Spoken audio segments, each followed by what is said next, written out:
What is up, Taurus? Welcome to your karmic reading. This is for Taurus, Sun, Moon, Rising, Venus, and Jupiter placements. If you're new, welcome. If you're not, welcome back. My name's Jordyn, and let's get into it. Let's see what's going on. Let's use Tarot Royale. And let's keep in mind that karma is not good or bad. I know it has some negative connotations attached to it, but really it's just the lessons that we learn that help our souls grow through our life experience. So let's just see what's going on for you right now in regards to that as we get into eclipse season. Let's see what's going on. What karma does Taurus most need to be aware of?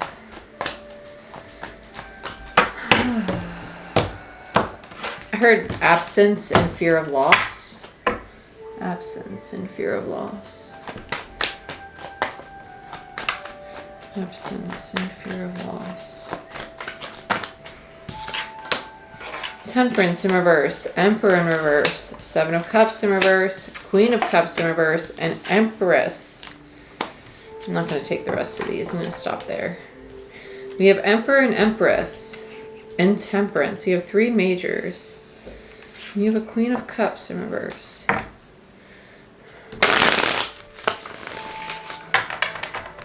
I just heard learning to heal. It feels like learning to heal the own heart space. This feels like it has to do with yourself, to be honest.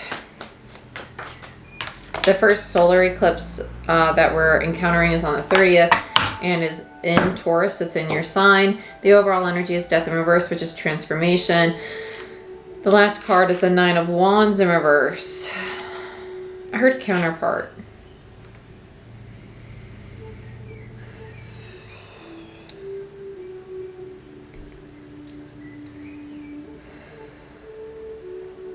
I heard take turns. Oh.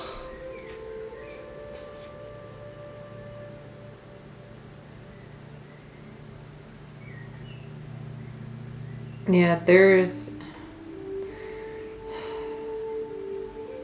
a mirror. There's a mirror. There's a mirror.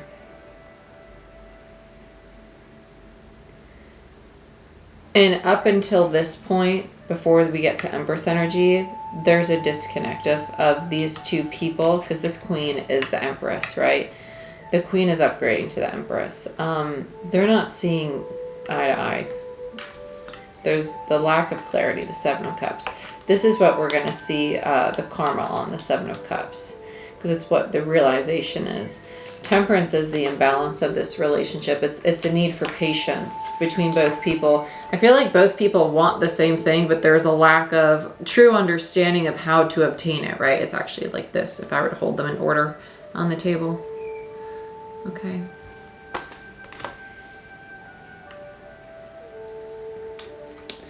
So let's clarify. Let's, okay, Tarot of Dreams, they said. Very loud, very clear. For Taurus. And the Emperor is Taurus and Aries energy for me as a reader.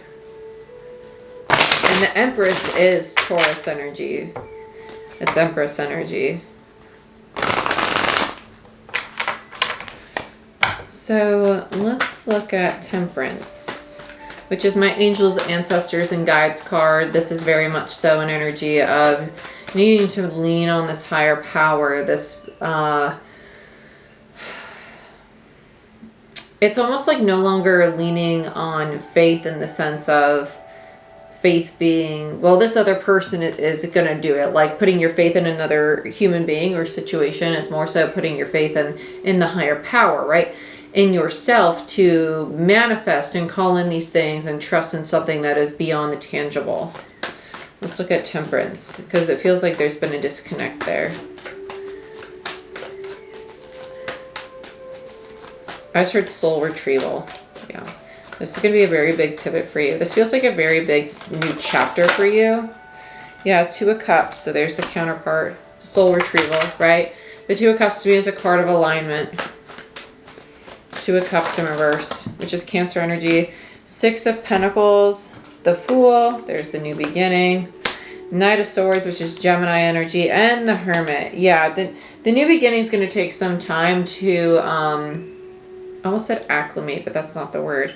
come into being with the Fool in reverse. I don't think that it's like a risk, as traditional tarot would say. If you see a Fool in reverse, I feel like it's hesitance almost. Like it's not quite time yet, especially with the Hermit there. There's a need to take a retreat, like some time and space away from energetic space, right? From the situation, to really invest in this communication with the higher power, this communication with self. Because the Knight of Swords energy is, I just heard indulgence. You might actually be studying new things, gaining more knowledge, indulging in new hobbies. It could be meditation, it could be researching Akashic records, or the Kabbalah tree, which is actually what tarot is based off of, which is linked to Judaism and religion and all these amazing things. So, right, so just allow yourself to go down a rabbit hole right now, especially with all this higher order energy we have going on in the collective. It is the time of awakenings. We just had that great Jupiter-Neptune conjunction, which hasn't happened since like the 1860s, in the sign of Pisces, and Neptune is home in Pisces. So if you're going through really big shifts and you have a lot of endings and a lot of chaos happening in the last month or so, as we go into eclipse season, there's going to be more shakeups, and allow yourself to go where your heart's pulling you to. Okay, but trying to control other people and situations right now is not going to work to our benefit, because as individuals, we're going through energetic shifts. So individually, we need to go through those shifts, and then we'll come back together. So let's look at this Emperor. And that's why the Hermit's here. It's a card of isolation, of withdrawal, of meditating. I really just feel this really deep need to study, to study, to study, to study. Let's look at the Emperor. Some of you might even consider going back to school or getting a certification. Yeah, Three of Cups. No, it's not time to bring this back together with whoever this is that is your Empress or your Queen.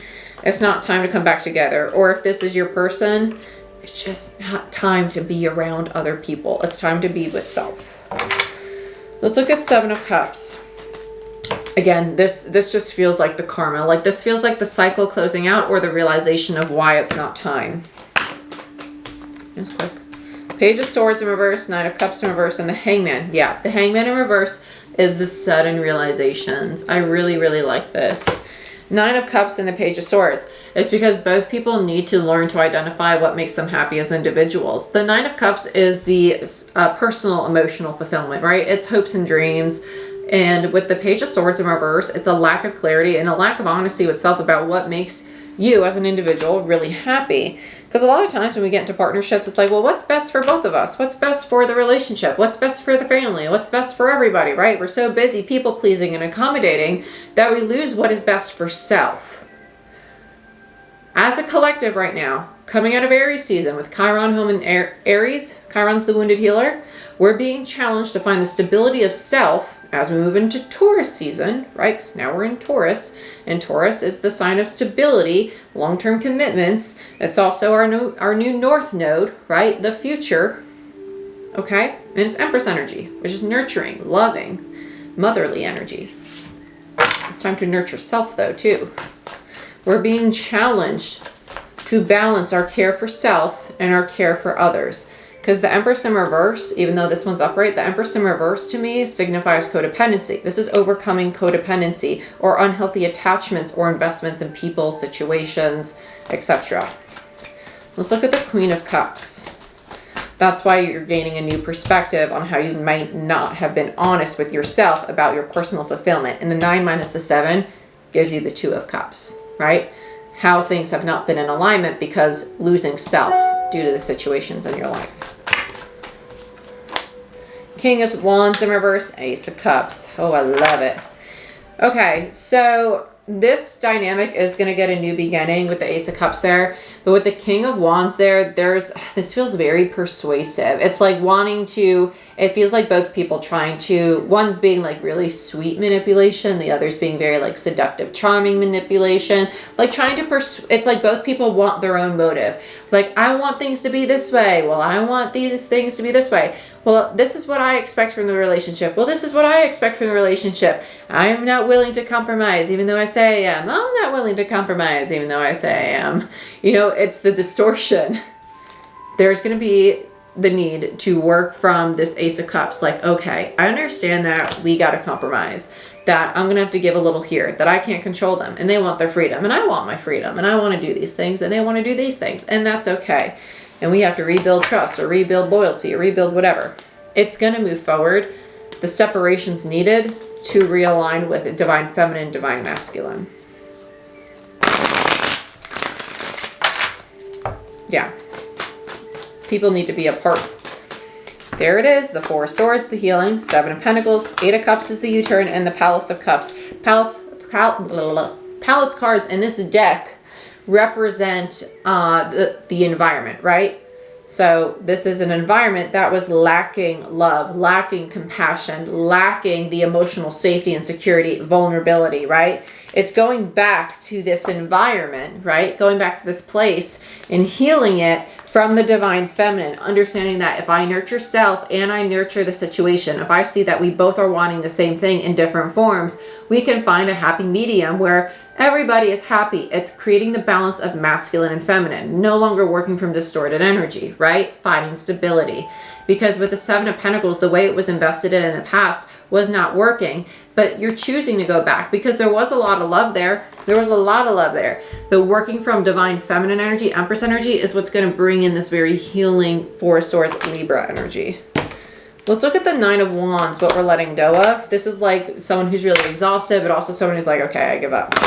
So let's see if it's just a pause before we reach the 10, or if it's like, I'm giving up on something. Why is the Nine of Wands here? Taurus.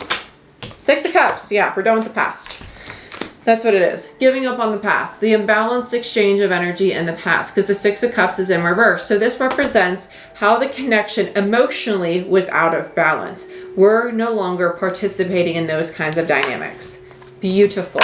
Because you're the North Node and you represent stability. And you're like, I don't want to do that crap anymore. I want something that's healthy. So I'm going to make something healthy. Nice. Let's look at death.